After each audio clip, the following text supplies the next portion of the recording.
नमस्कार दोस्तों, एक बार फिर से स्वागत है आपके अपने YouTube चैनल, आपके अपने प्लेटफॉर्म बेटर एनरोल पे।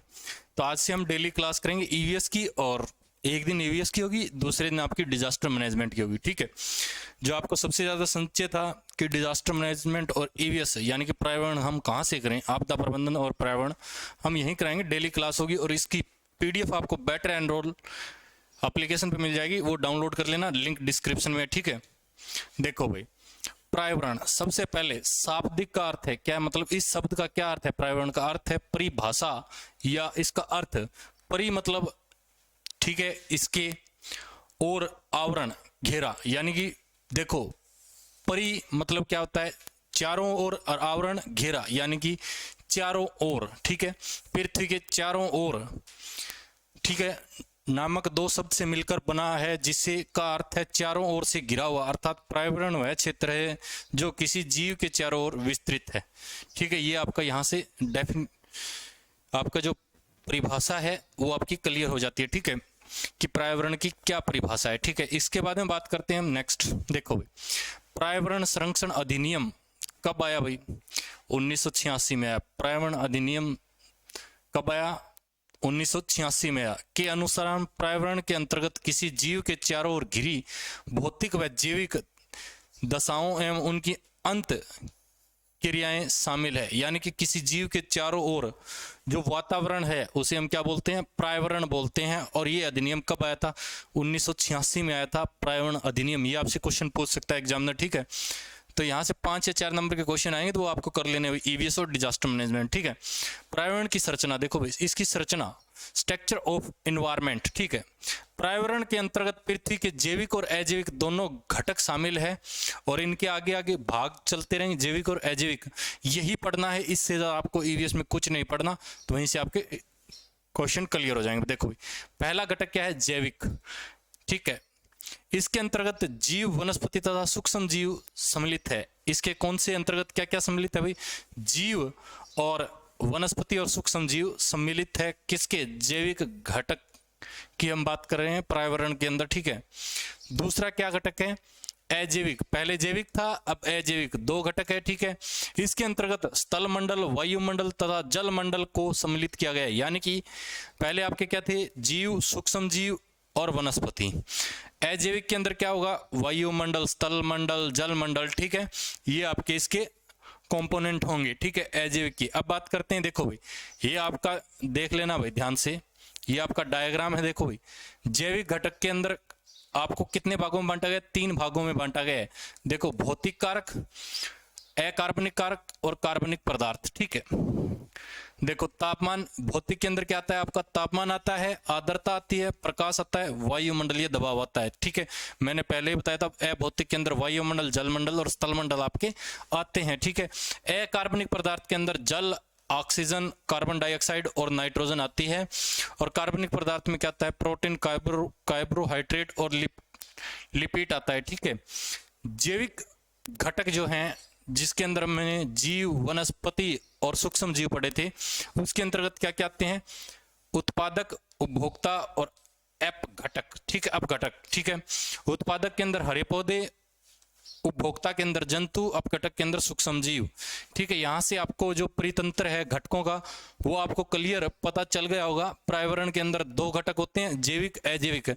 उनको अजैविक के अंदर 3 भागों में बांटा गया है, जैविक को भी 3 भागों में बांटा गया है। उनकी हमने बता दिया किस किस तरीके से क्या क्या चीजें उनके अंदर आती है। ठीक है, जो पर्यावरण अधिनियम है वो कब आया था? 1986 के अंदर आया था। अगर आप इस वीडियो को अच्छे से शेयर करोगे तो मैं नेक्स्ट क्लास जल्दी लेके आऊंगा भाई, डेली क्लास स्टार्ट कर दूंगा। अगर आप इस वीडियो को अच्छे से प्यार दोगे, ज्यादा शेयर करोगे तो ही। ठीक है, वायुमंडल देखो भाई, ये किसके अंदर आता है? ये आपका अजैविक घटक की बात करें हम, वायुमंडल।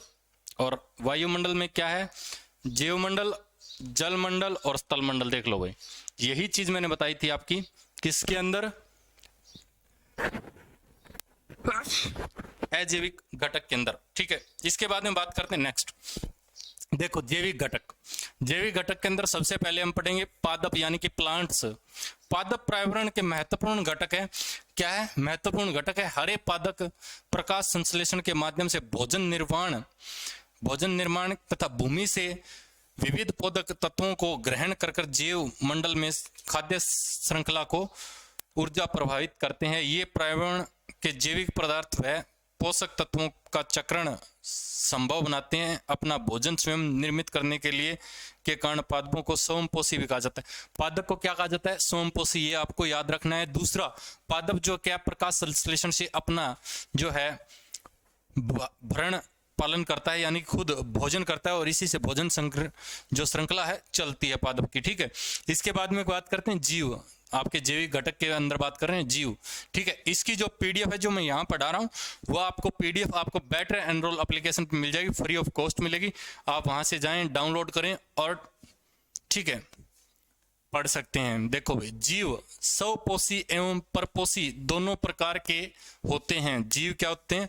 परपोषी और स्वपोषी दोनों होते हैं, परंतु अधिकांश जीव परपोषी होते हैं क्योंकि वे अपने भोजन हेतु अन्य पर्यावरणीय घटकों पर निर्भर होते हैं। यानी कि ज्यादातर जीव जो है वो परपोषी होते हैं, वो दूसरे पर आधारित होते हैं भोजन के लिए। ठीक है, समपोषी नहीं होते। समपोषी जीव अपने भोजन का निर्माण स्वयं करते हैं, जैसे साइनोबैक्टीरिया। ठीक है, आपका जो स्वयं समपोषी है। ठीक है, पर्णहरित की उपस्थिति में अपने भोजन को निर्माण स्वयं करते हैं। यानी कि ये एक जीव का उदाहरण दिया जो समपोषी है, बाकी आपके अधिकांश क्या होते हैं? परपोषी होते हैं। इसके बाद में बात करते हैं नेक्स्ट अगर मैं बात करता हूं, पोषण के स्रोत के आधार पर जीवों को 3 वर्गों में विभाजित किया गया है। मृत जीव, परपोषी। ठीक है, पहले मृत जीव के बारे में बात करते हैं। मृत जीव इस वर्ग के जीव मृत जीवों एवं वनस्पतियों से भोजन प्राप्त करते हैं। यानी कि मृत जीव क्या करते हैं? इस वर्ग के जो है मृत जीव जो मरे हुए हैं उनसे और वनस्पति से भोजन ग्रहण करते हैं। उदाहरण पे कवक, बैक्टीरिया। ठीक है, उदाहरण के तौर पे परपोषी इस वर्ग के जीव पोषण हेतु अन्य जीवों पर निर्भर होते हैं। उदाहरण जोंक, खटमल। ठीक है, जोंक और खटमल क्या है? आपके परपोषी है और परजीवी जो दूसरों पे आधारित होते हैं। ठीक है, अब बात करते हैं नेक्स्ट, जो तीसरा इनका है प्राण समभोजी। ठीक है, इस वर्ग के जीव अपना भोजन ठोस अथवा तरल रूप से मुंह से ग्रहण करते हैं, जैसे कि मानो आप सबको पता है। ठीक है, मनुष्य, कुत्ता, भालू, बकरी। ठीक है, और भोजन उत्पादन या जंतु उत्पादक अथवा दोनों हो सकते हैं ये। ठीक है, अब बात करते हैं सूक्ष्म जीव। ठीक है, ये आपका तीसरा घटक आ गया, सूक्ष्म जीव। सूक्ष्म जीव को अपघटक भी कहते हैं। ये पौधे एवं जंतुओं को मृत शरीर में उपस्थित कार्बन डाइऑक्साइड यौगिक का अपघटन करते हैं तथा इन्हें सरल यौगिकों के विघटित कर अन्य जीवों एवं पौधों हेतु सुलभ बनाते हैं। सूक्ष्म जीवों में बैक्टीरिया अथवा कवक होते हैं। यानी कि सूक्ष्म जीवों में बैक्टीरिया और कवक होते हैं। ठीक है, सूक्ष्म जीवों में जो सम्मिलित होते हैं उनमें। ठीक है, और ये मृत शरीर में उपस्थित होते हैं जंतुओं के। ठीक है, देखो भाई, डाउनलोड बेटर एनरोल, यहाँ से आप अपना क्या कर सकते हो?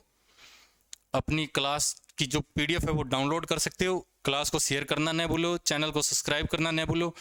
जल्दी से जल्दी आप इस वीडियो के 1000 व्यू आएंगे तो मैं आपको एक दिन आपकी जो है एक दिन क्या होगी? ईवीएस की क्लास होगी, एक दिन डिजास्टर मैनेजमेंट की क्लास होगी। ठीक है भाई, ये दोनों क्लास आपको रेगुलर मिलती रहेगी डेली, अगर आप इस वीडियो को अच्छे से प्यार देते हो तो। और यहाँ से आप अपने 15 नंबर पक्के कर सकते हो सिटी मेंस में भाई, सिटी मेंस में। यानी नौकरी के लिए आपको ये पोर्शन बहुत ज़रूरी है और ये फ्री ऑफ कॉस्ट मैं यूट्यूब चैनल पे कराऊंगा।